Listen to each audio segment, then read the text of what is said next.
welcome to Tech con Manzanilla. I'm so happy.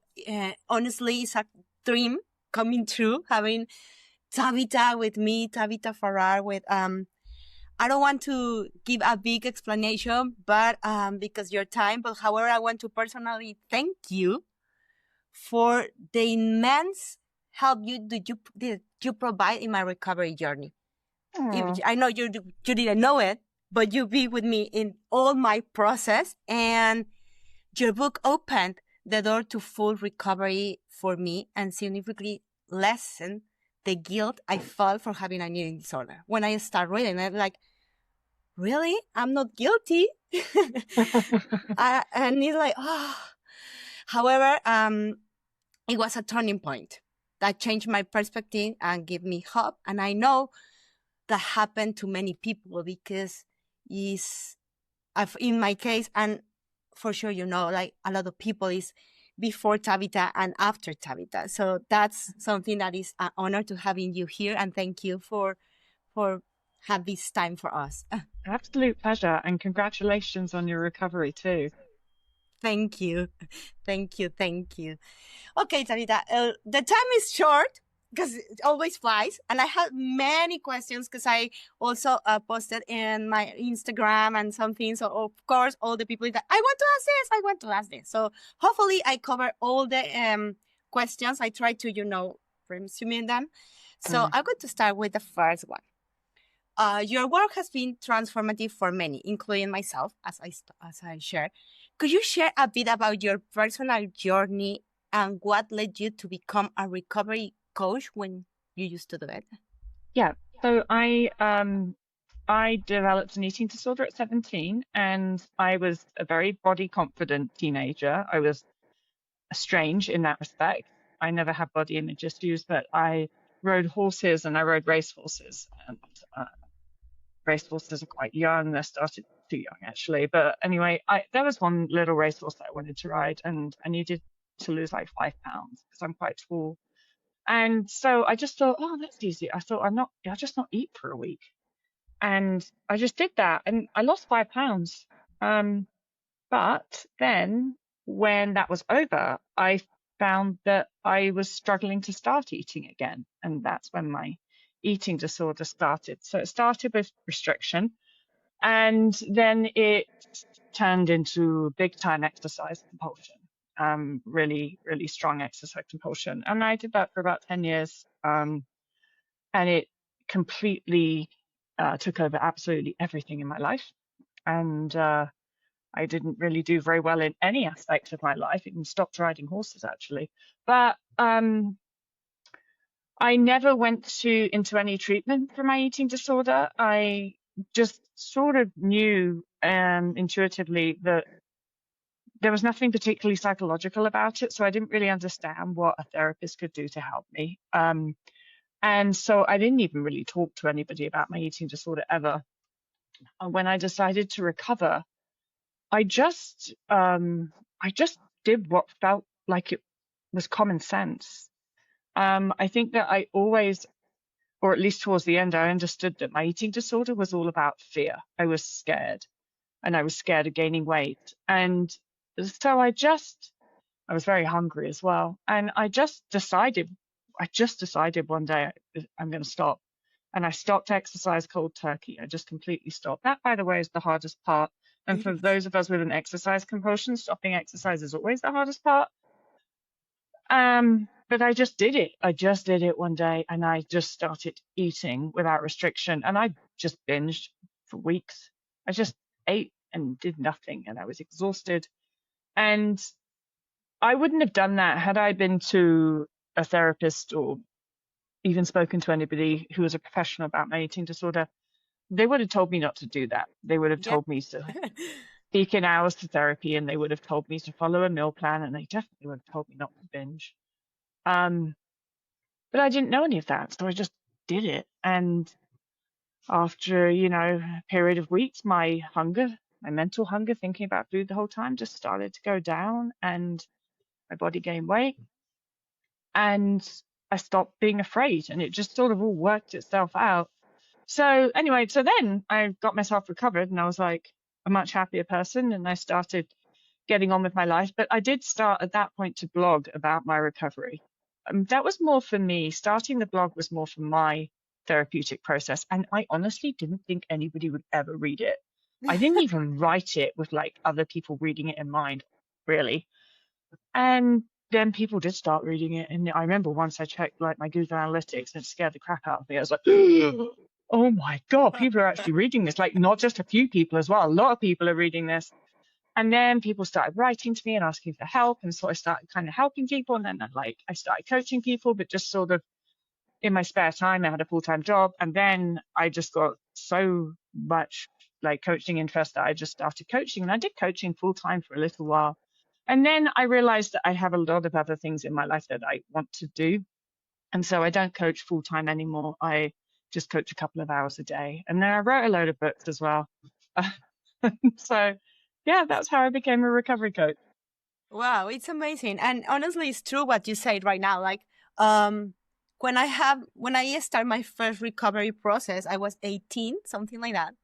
And I do remember the psychologist and the nutrition told me, okay, you had to be careful. Don't go to the other side and turns your eating disorder in the binge eating disorder. And of course, I was freaking out at that moment. Yeah. And when I started reading your book, I totally understand why I didn't recover. Yeah. Yeah. You know, I didn't know when I was doing recovery, like I said, I just did what seemed like, felt like the right thing to do. I didn't really overthink it that much, honestly. And I didn't realize at that time that what I was doing when I was stopping exercise and allowing myself to eat without restriction, that I was actually going against my fear response, and that is what taught my brain out of fear of weight gain. Like I pieced all of that together sometime afterwards. But at the time, I didn't really understand what I was doing. I just did what felt like needed to be done.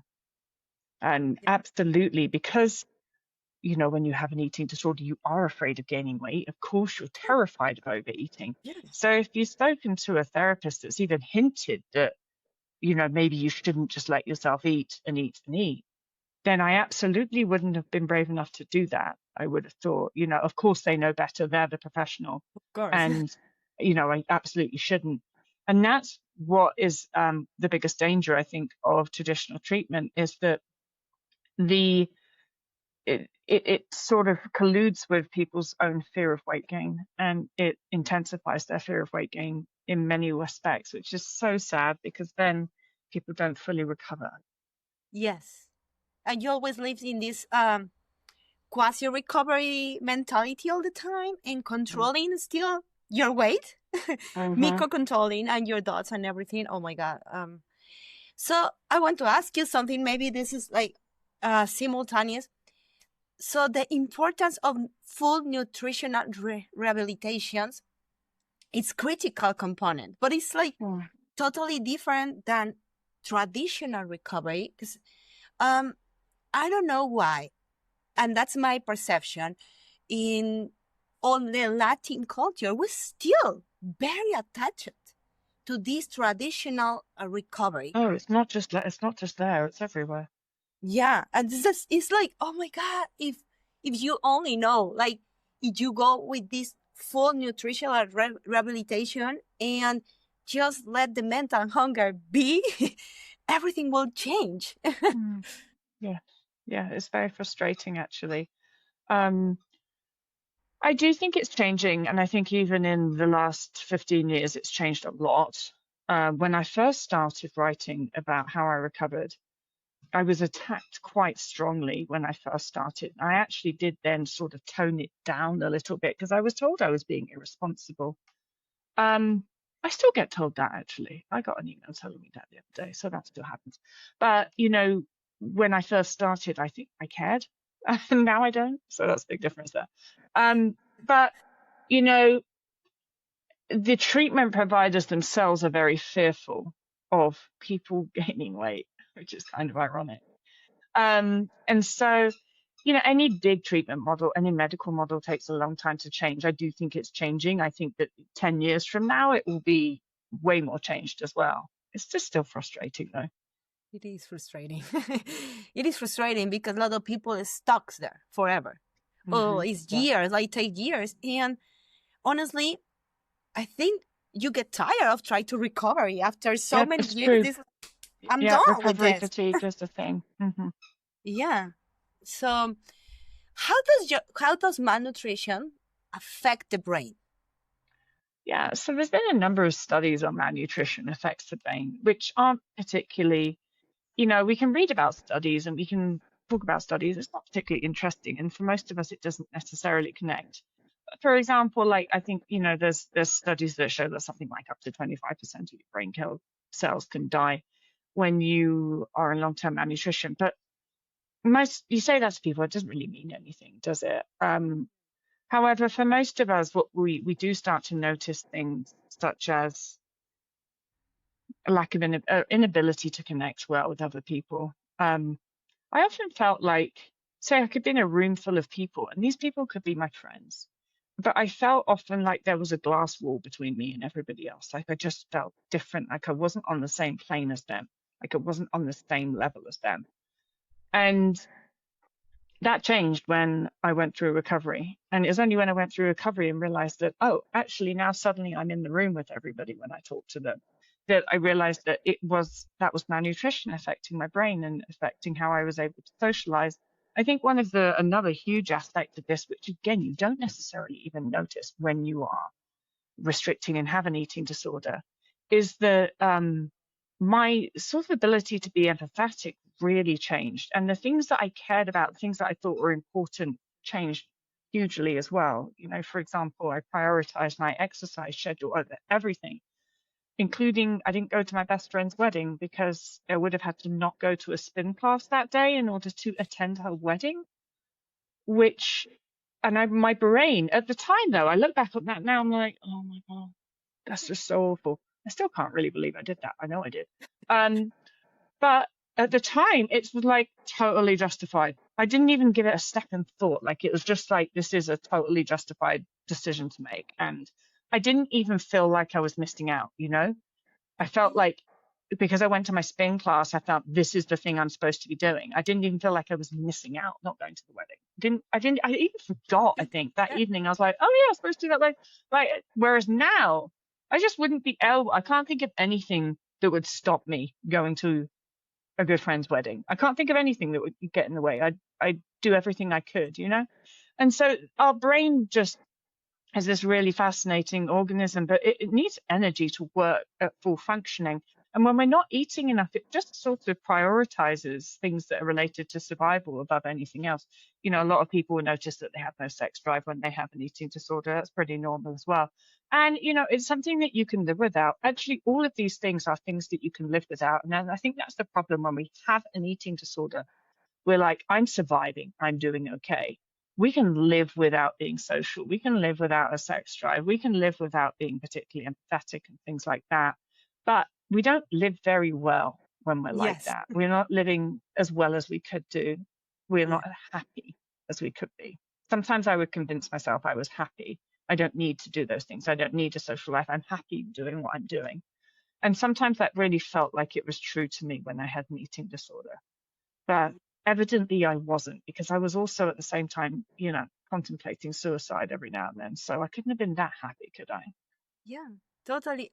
Do you think this is related? Because it's when you receive all this information that what is going to happen if you have an eating disorder, all the things that are going to happen physically, bones, as you have like all these things that are going to happen, but you didn't care about it. It's like, I don't care. I mean, I care, but I can stop it. I just don't want to eat. I just want to don't stop exercise. So, Right. do you think that is also because the brain is malnutrition? I think it's mostly because fear is the most motivating emotional response that we have. And so even if you do care about the fact that you don't really have a social life and you do care about a load of different stuff, your fear overrides that. Your fear of gaining weight overrides your ability to do anything about it. And that's sort of the problem for most people in recovery. We also disassociate from the reality. I remember once a doctor telling me that if I didn't stop running, I was really likely going to die of a heart attack. And I was like, okay. Yeah. And then went running, like, it's like, I didn't really care that he said that. It's like, it was like he was talking about someone else. Or even though if he did, I think now if I heard that and it was about someone else, I feel like I'd care for that person. I just didn't care. I was like, no, that's your opinion, and you're entitled to it. I'm going running. We have this superiority complex as well when we have an Yes. eating disorder, which is all part of that. It's the way that the brain protects itself when it's afraid, because the brain's deeply afraid of you doing anything that could lead to weight gain. So it just also has to make you feel very superior about the actions that you are taking, so that when other people give you their opinion about what you should be doing, you're like, you don't know what you're talking about, doctor. So physical implications of having an eating disorder and all of those things are relatively low in their ability to actually cause somebody to want to go into recovery or any of those things, just because in the place our brain's at when we have an eating disorder. Unfortunately, we're not very rational. Yeah, it's not rational, and it's not moving anywhere. It's like, I don't care, as you really say, like, okay, I know better. I am eating, and I'm not dying, so how you know more than me? It's this superiority that you say. So how you manage that fear of gain weight? Because it's a significant barrier for many to recover. So I would say that understanding and managing your fear response is the single most important thing that you can do in recovery.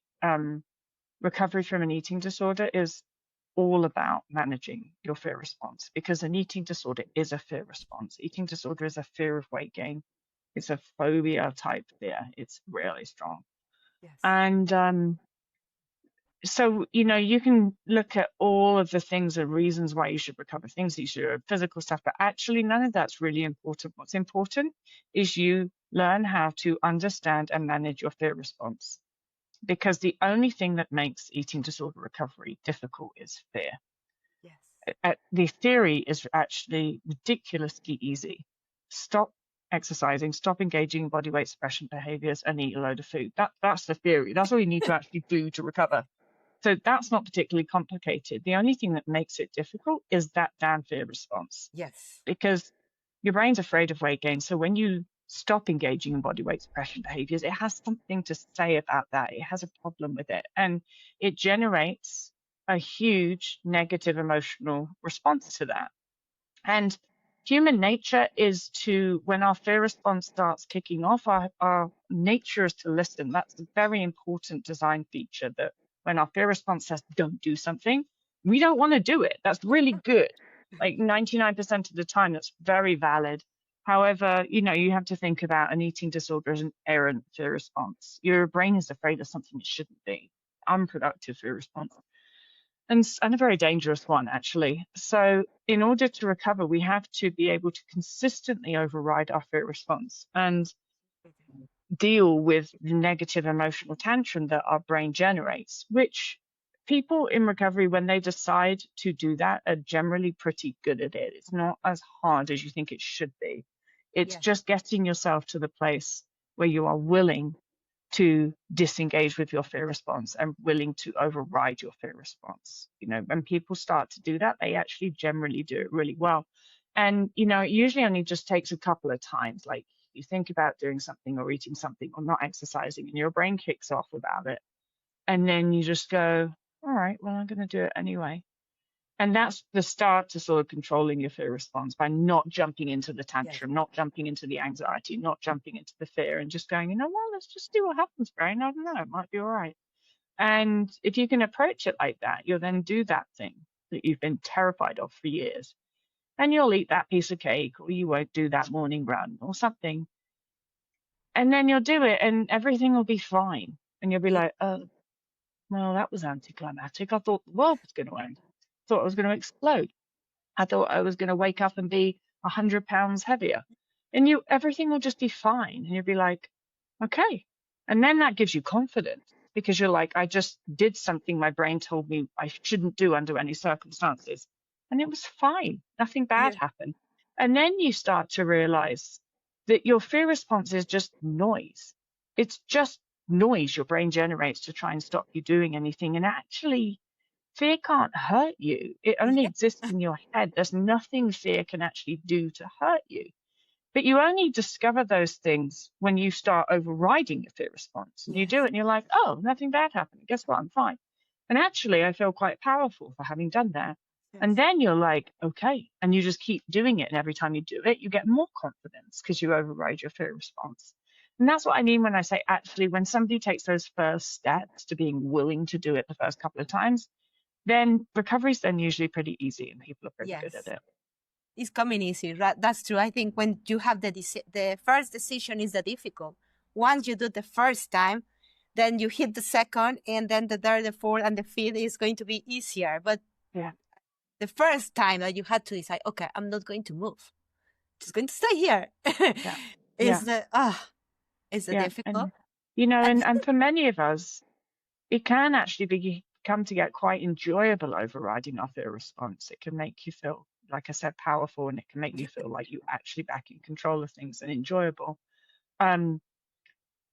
So doing recovery, actually, if somebody understands that recovery is about their fear response, managing the fear response, actual doing recovery is pretty easy. The hard part with eating disorders is getting somebody to the point where they're willing to do recovery. And the reasons that is difficult, because again, it is not human nature to willingly override our fear response.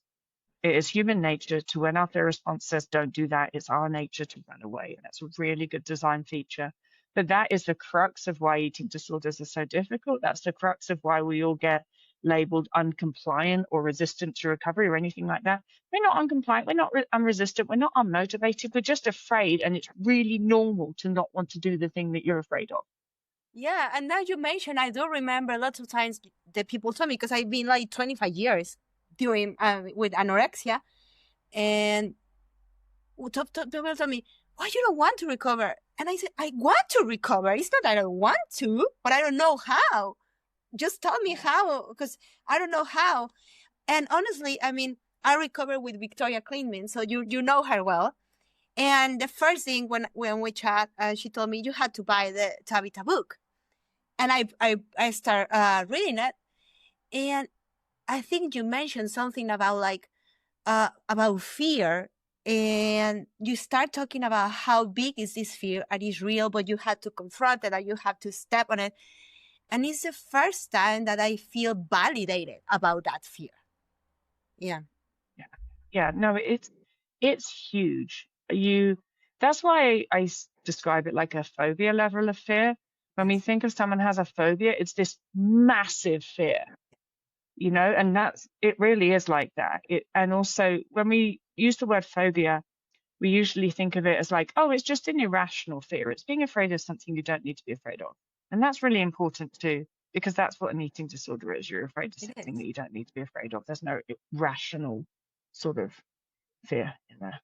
And I think you explained it so well with spiders or like snake phobia or something like that. Yeah, I think it's hard for people that have not experienced an eating disorder to understand what it seems so simple, because it is so simple. It seems so simple, just eat. And they don't understand why. And it's like, okay, well, think of the thing that you are most afraid of in the whole world. And it's like doing that. Yes, it is. And also you mentioned before, like compulsive exercise or stop exercise. Sometimes it's even harder. It is harder. It's always harder. It's always harder for those of us with a compulsive movement or exercise compulsion to stop that. And what interests me about that is that the bargaining that people go through, it happens all the time. My clients, it cracks me up, I'll go through what they need to do, and they'll need to be like, but what if I just reduce my exercise? But what if I just do this instead of that? But I'm like, nope. No. I mean, stop. And they'll bargain and say, well, if I eat more of this, or if I, like, no, yes, completely stop. And then often people will just start to cry, and I'll be like, you still have to stop. You can cry all you like, you still have to stop. You know, Yeah. it's very true with a lot of things, but especially eating disorder recovery. That the thing that feels the hardest, the thing that you don't want to do the most, is usually the most important thing that you have to do. Yes. And I Yeah. just always say to people, the fact that you are sitting here crying right now, you just proves my point, that it's really, really, really important that you stop exercise. Yes. And it's like, as you said, you look for excuses like, well, can I do this? Can I do that? Can I? Oh, okay. Well, not walking, but what about if I just Yeah.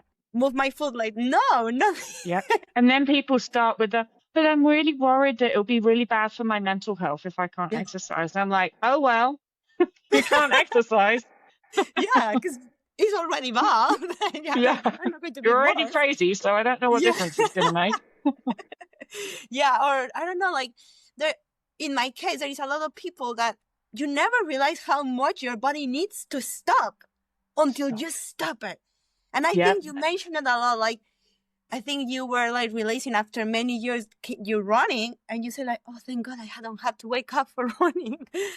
When I finally stopped, it was just so wonderful. Like the relief I felt, like when it was really clear in my head, I'm not doing it anymore. And I really made that decision. And then the relief that I felt when I woke up the next morning, and I was like, I don't have to do that. I don't have to go running first thing. And it was just absolutely lovely. And then what a lot of us find is maybe 3 days or so after we've not exercising, we start to feel very, very exhausted.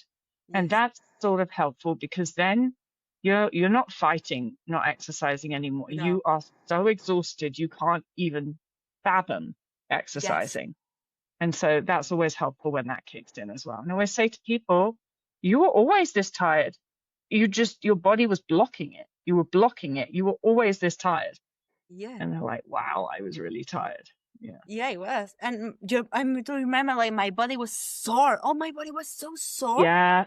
And it Like, hurt. what is this? I don't even do anything, and it's just so sore. Yeah. It hurt. It hurts. And that's, that's helpful too, because Yeah. you don't want to move because it just I don't hurts. want to move. Yeah. And I think it doesn't happen to everybody, but it happens to a lot. And I just think it's a really good like physical representation of how much damage you've put your body through. Yeah. How much you need that? Yeah. Yeah. What about? I mean, you talk about like OCD behaviors in the book, and it's difficult sometimes to explain to people how you can just stop doing it or how related are with the eating disorder. Can you talk a little bit about that? Yeah. So sometimes, a lot of the time, our eating disorder can just sort of affect every single thing that we do, not just food and movement, everything. And it can be very difficult when you've had an eating disorder for a long time to know, well, what's my eating disorder and what's not. And the easy way to work that out is, if there's something that you do, if you think about stop doing it and that makes you anxious, that means it's based in fear, and that means it's an eating disorder behavior. So that's the only way to really go about it. You don't want to overthink like trying to work stuff out. You just have to think, all right, I'm going to stop doing that tomorrow. And then if you go, if there's a little bit of anxiety there, then that's like, oh, that was definitely something. And if you think I'm going to stop doing that tomorrow, and you don't do it the next day and it's easy, well, it might not have been an eating disorder thing, but you're not harming anything by not doing it for a while anyway. That's so true. If in doubt, just assume that it's eating disorder or fear related and don't do it. OCD is a trait that is heightened when you have an active eating disorder. For many of us, when you don't have an eating disorder, it can be not there at all. For some people, it is there, but less. I think that the OCD is a really, really wonderful survival trait, and in times of survival would be crucial actually to help people survive. And so you should not look at OCD as a negative thing. It's actually a really, really important productivity tool. And you can use that OCD tendency to really help you in recovery. And I think that that's important. Like, don't see OCD as a negative thing. Just see it as like this productivity drive that happens when we're stressed. And it needs a job always when it's there. And so you can't just be like, all right, I'm not doing any of these things and expect your OCD to be all right with that. It won't. But you can preempt that and you can give it things. So when I had an exercise compulsion, my sort of OCD thing would be in any situation that I was in, my brain would work out how I could get the most movement out of that situation. Even if it was going around to a friend's house for a drink, my brain would work out where I could stand in a room that was furthest away from the toilet or the bathroom, so that when I needed to go to the toilet, I had longest to walk. Like crazy, I know, but that's how my brain No, works. I don't know. That's true. And, that's an OCD component. And what I did when I went into recovery is I just flipped that so that my OCD still has something to do.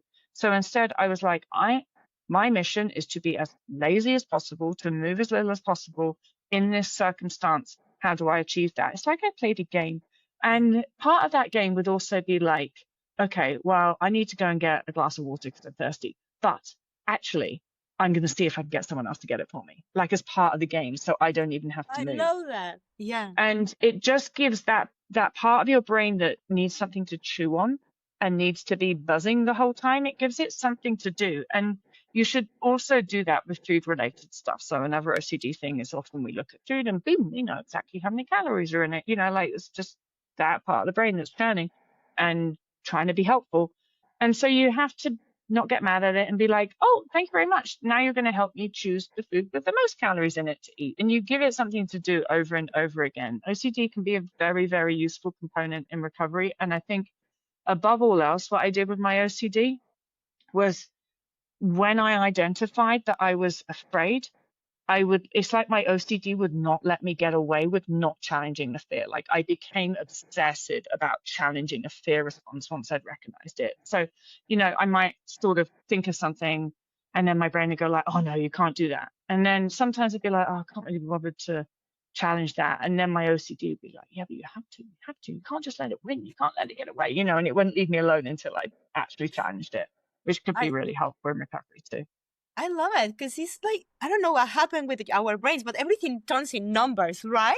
So it's like everything is like numbers. It's like you live in the matrix and everything is just numbers everywhere. And sometimes people ask like, how I stop thinking in that? And I love what you say, like, okay, make something with that. Have fun. Make your challenge. Yeah. Because, OCD is a bit like our brains just turn. It's like a game, not a very fun one, but it is like that part of your brain and you just have to use it to your advantage. And you absolutely can in recovery. It can be a very helpful tool. So I don't see OCD as a negative thing. And then as we nutritionally rehabilitate, it just generally goes away. Yeah. So mental resistance is something that is going to happen during recovery, or is going to happen before start recovery or through all the recovery process? Mental resistance. Yes. Mm-hmm. Well, your fear response is resistance. Yes. And that's why it's so important, all recovery is about is, first of all, understanding your fear response. So you really have to get to know it. You have to understand it. You have to be able to see it. And once you understand something, well, then you can start to override it. But a lot of the time when people are not in recovery, they don't even understand their fear response. They're so busy running away from it that they're not even like looking at it, working it out. And a way that I can illustrate that is actually eating disorder fear responses are boringly predictable. It's like the same shit all the time. Oh, I ate this and then I felt guilty afterwards. And I'm like, yeah, well, that's been true for the last 10 years, right? Every time you've eaten something new, you feel guilty afterwards. So why are you surprised by that? That's what I mean by they're boringly predictable. Guilt is a fear response. So I'm like, you're not even like putting these pieces together. You're not even seeing these patterns. And as soon as we start to see the patterns and just make the connections, like, oh, that's my brain being afraid of me eating a lot. So it uses guilt to push me off eating a lot. Like, as soon as we start to make those connections and understand our fear response, then we can be like, I guess I have to not respond to that guilt. Yeah. In that, then we start to override it. But a lot of the time we're so busy being in a fear response that we're not even doing that. And our brains don't work great when we're in our fear response, which is our sympathetic nervous system. So that's the reason we don't make those connections, because we're just in that place where our brains aren't functioning great and we're just running scared. Yeah. And it's only when you stop and you start looking at your fear response, start connecting the dots, that you're actually doing the work that you need to do to understand it. Okay, so relapse, when people relapse, is because they didn't challenge that fear enough, or? So relapse is a funny word. I don't really believe that people that fully recover relapse. So I think it's not really a relapse. It just means that they weren't completely recovered yet. And 90% of the time, what happens is people mistake gaining weight for recovering. Those aren't the same things. I always say any idiot can gain weight, especially when you have an eating disorder, because your metabolism's low and your body's desperate to gain weight. So all you need to do is eat an extra cookie and you're going to gain weight. Like, it's very easy to gain weight when you have an eating disorder. But the hard part is teaching your brain out of fear of weight gain. And that's what recovery is about. And so a lot of the time people will go into a treatment center or they'll do whatever and they'll gain some weight, and then they're sort of told that they're recovered, but they're not. They've still got fear of weight gain. They're just in a slightly larger body for a temporary time. And then they revert back to behaviors and they are told they've relapsed. Whereas I'd just be like, just nothing happened, actually. I don't care that you gain weight. That wasn't recovery as far as I'm concerned. Nothing happened. You just still have an eating disorder. You still have it, because that happens to me a lot of times. Also, like, I've been recovering weight. Like, I'm going to put like this, which weight, whatever they told me or whatever I thought it was the best, not my body. Yeah. And then it was like maybe a couple of months after, I just start controlling again everything I ate. Right. Yeah. It's really bizarre, but with my clients, I'm never interested in their weight. We never talk about their weight. Like, it doesn't mean anything in regards to their state of recovery or even their state of illness a lot of the time. So yeah, I think again, that's an area that traditional treatment really messes up in and needs to look at a little bit, but it's really difficult because they use weight as a recovery marker and, weighing people and obsessively looking and, every pound increase or decrease. And it's like, you're sort of barking up the wrong tree with that. Yeah, because you have an eating disorder because the way. How you want to, like, people, like, how you can say someone is recovering because the weight? That's not going to happen. It's not like, but I guess it's because everything so messed up, and the insurance companies ask for weights and all that kind of stuff. So that sucks too. Yeah. About motivation. Do you need motivation to recover? No. Motivation's really overrated. If you've got it, it helps. But, well, maybe, I don't know if it helps that much. It's nice, I guess. I think maybe I said at the beginning, like, fear is the highest ranking emotional response. It overrides everything. And that's a design feature that's really important. But you can be very motivated. You can be 10 out of 10 motivated. But if you're also 10 out of 10 scared, then the fear will override the motivation. And that's why people get so frustrated with themselves in recovery as well. They'll be like, I'm really motivated to recover, but then, they still engage in disordered behaviors and restrict food. And they're like, I don't understand. Like, I really want to recover, but when it comes down to it, I'm not doing it. And like, it's just because it doesn't matter how motivated you are. As soon as you go into your fear response, which happens when you try and change your behaviors, then motivation goes out the window. And so it's just, again, overrated. You don't need to be motivated in order to recover. You just need to be able to understand your fear response and be able to override your fear response. And for most of people, it's better that they understand that they might never feel motivated to recover and that doesn't matter, because even if you feel motivated, it doesn't help you that much, not really when it comes down to it anyway. And so recovery is all about being able, you just got to get yourself to the point where you are willing, not wanting to, but willing to do what it takes. And then you have to be able to understand and override your fear response, and then you'll get yourself recovered if you can do that. But I think that when people are waiting for themselves to feel motivated, they might be waiting their entire life, because I don't think it happens for a lot of people at all. It is true. And also, like, the motivation, as you say, is like during just a few days. And then when you start having this fear response, you're like, okay, I'm not motivated anymore. I just want to quit.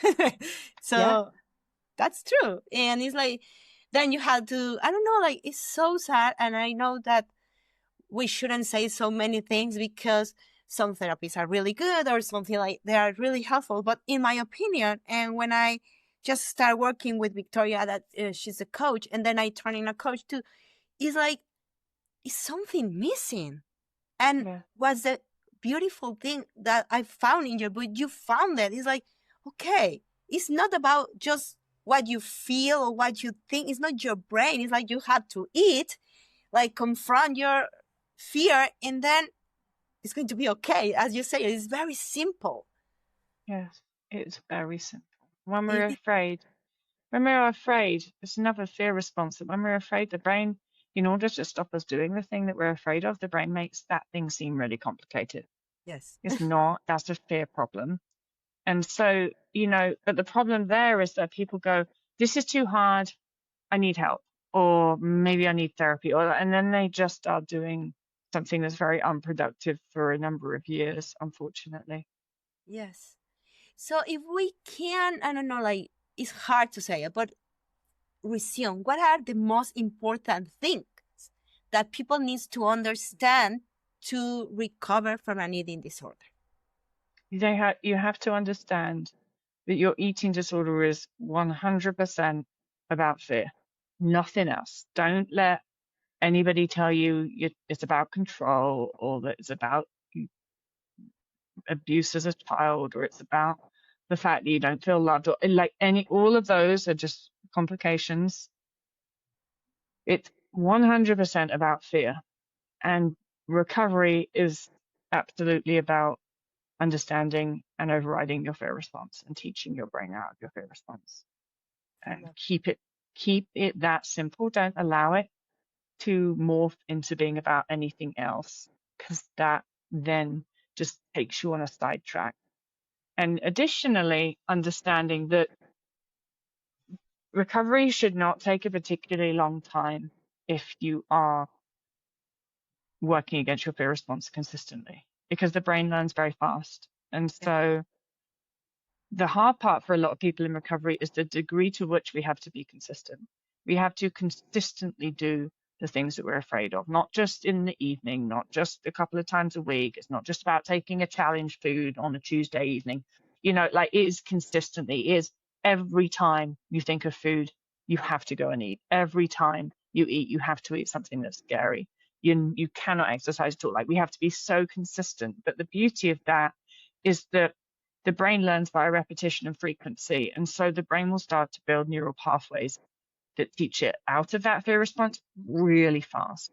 I always say to people, you should feel like you're in a different brain at around day 5 or before. Like, it should happen fast. Your brain should feel like it's changing quickly. And if it's not, it means you're doing something wrong. So change something that you're doing.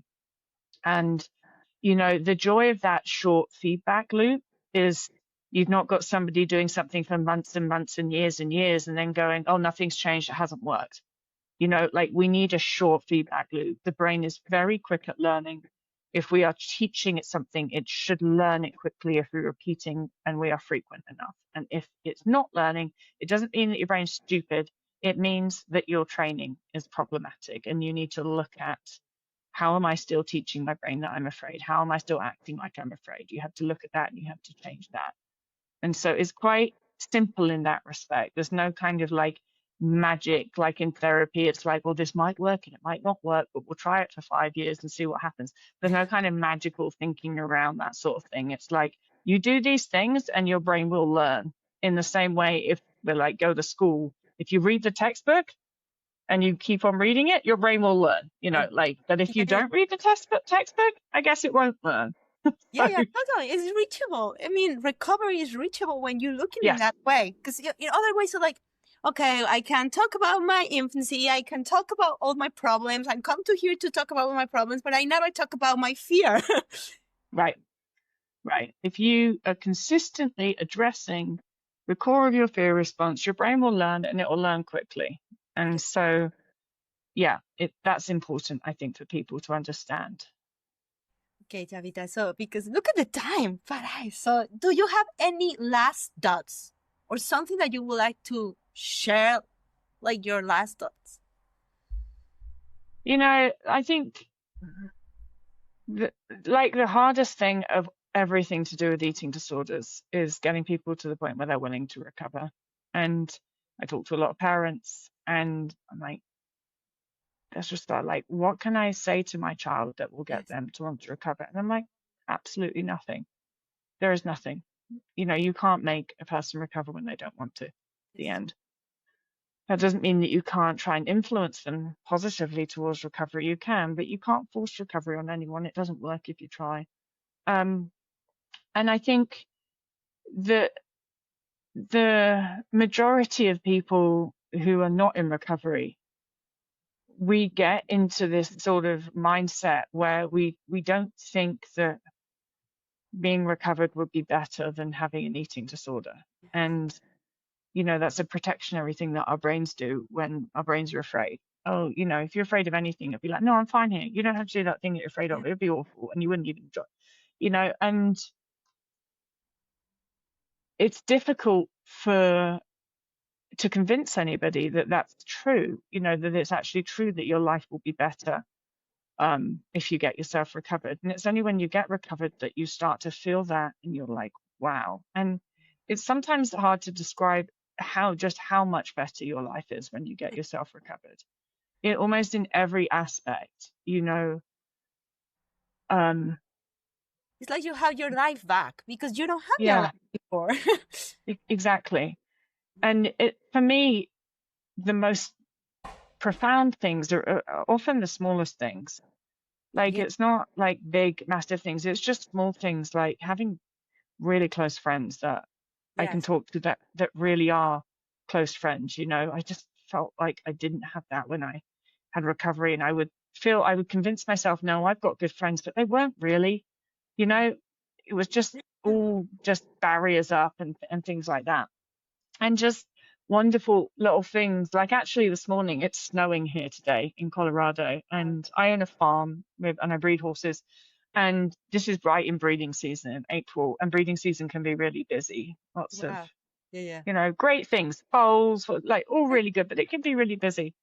And we have a snowstorm today, and that just meant everything stops, especially on a farm. When it's like a blizzard snowstorm, we can't do anything. We just feed the horses, we water the horses, we make sure they're all okay, but we can't do anything. And I woke up this morning, and, I knew that this was forecast, and it started last night. And I was just like, I'm going to sleep all morning. And I just, I just I got up, I let the dogs out, and then I went back to bed and just had this great morning, whereas I just slept really late.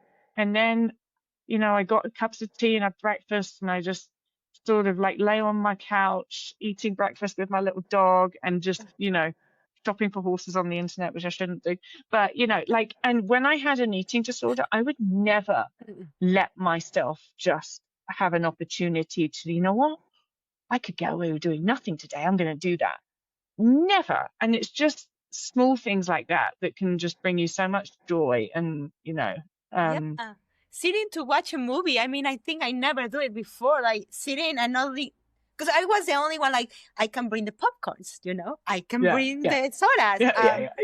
My kids needs to go to the bathroom. I can go with them. Like, any excuse to go out and stand, I was the perfect one. And I was like, oh, can you go by yourself? Like, I'm just watching the movie. Yeah, I just think, to be able to enjoy doing nothing is just one of my favorite things. Yes.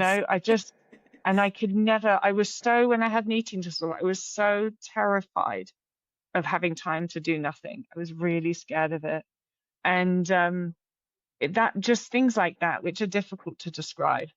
And when you're talking to a person who has an eating disorder, but there are just so many things, and there are so many ways that even now I'm so grateful to be recovered and to be able to just enjoy my life, even when it's just small things. That everybody that's not had an eating disorder just gets to do that whenever they want. They just take it for granted that they could just lie in bed if they've got a morning off or whatever.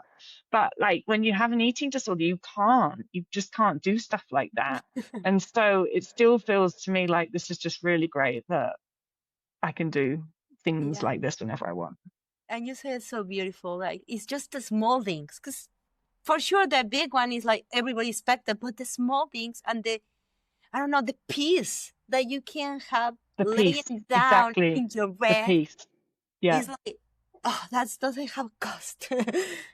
Exactly the peace that you can have with just letting yourself be. Yes. And the joy that can just bring overall to your life and make you a happier person. And Yes, it's amazing. One more question. I know because I hear your last interview with Victoria, and she said that you have a new book. Is that true? It depends when I spoke to her, but no, I did. I spoke to her just recently about. I wrote a book about body image actually.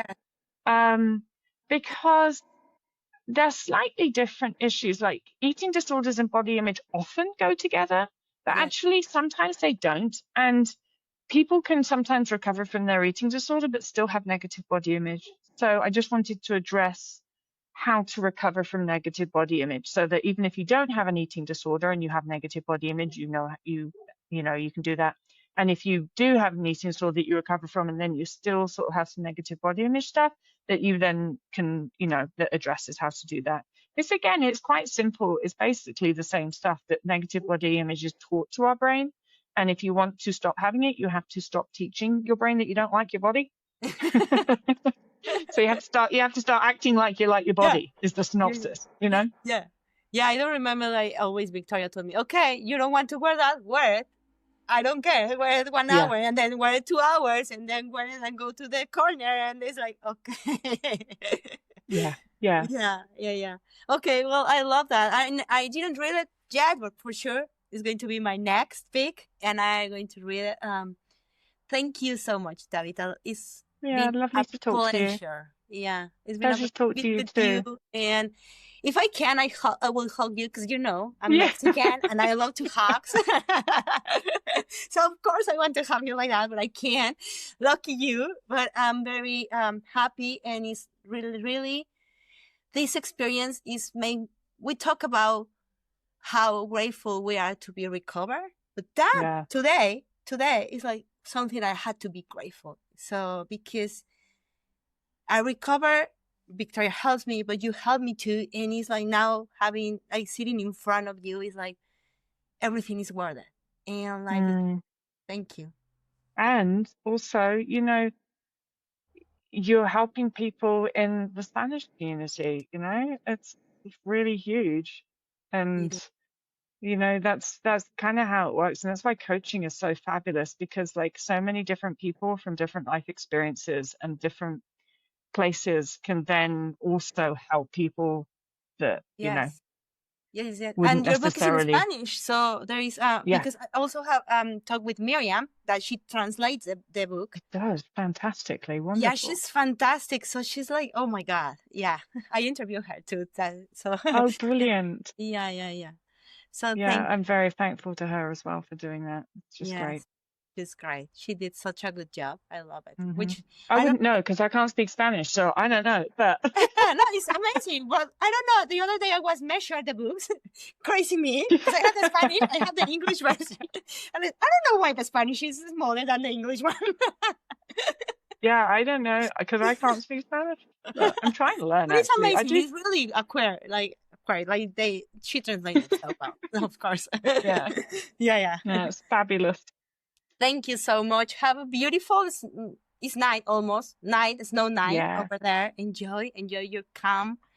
I know, I can't wait. It's still snowing outside, so we're going to sit in front of the fire and drink wine and eat popcorn. That's delicious. I love it. Okay, well, think in me a little bit when you are enjoying there. I will. I'll toast a glass of wine to you. Yeah, thank you.